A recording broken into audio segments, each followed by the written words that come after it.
the Deadbug single leg glute bridge. So you're gonna take a power band, you're gonna tie it to your rack if you're standing up about knee high. So we're gonna go here. Once you have the band down, you're gonna go onto your back, getting into a dead bug position with the arms. I'm gonna take that band, I'm gonna pull it nice and tight, elbows straight, so my hands are right over my shoulders. Keeping head and shoulders down, I'm gonna bring one leg up, opposite leg stays down. So in this case, we're gonna keep our heel down, our toe up on our bottom foot. That's gonna help kick in that posterior chain, the back of our leg. From here, you're gonna bridge, and I'm gonna lift my hips off the ground by pushing through my hips, keeping that band right where it's at, straight over my chest.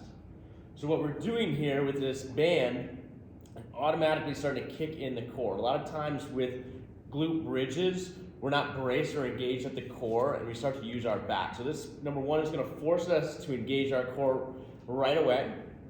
Two, it's also maybe gonna help unlock a little bit more range using that leg as we have kind of something to anchor ourselves to by holding that band tight.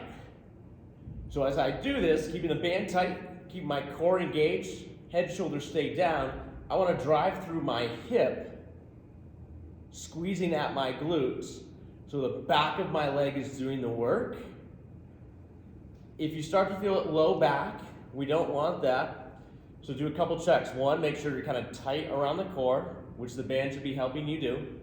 Two, make sure you're pushing from your hip and kind of belt buckle, not from your belly button. You'll see if I push from my belly button, all of a sudden the low back gets a little curve to it. I want to try to stay nice and neutral by pushing from my hip and not pushing up from my stomach. All right, from there, if you still feel like kind of low back area, you can just limit your range. You want to go as high as you can, as long as you feel it in the back of the leg. If you get to a point where all of a sudden the low back starts to kick in, just stop before you get to that point. So band stays tight, elbow stays straight, keeping knee bent with the heel down, toe up. And then that's the Deadbug single leg glute bridge.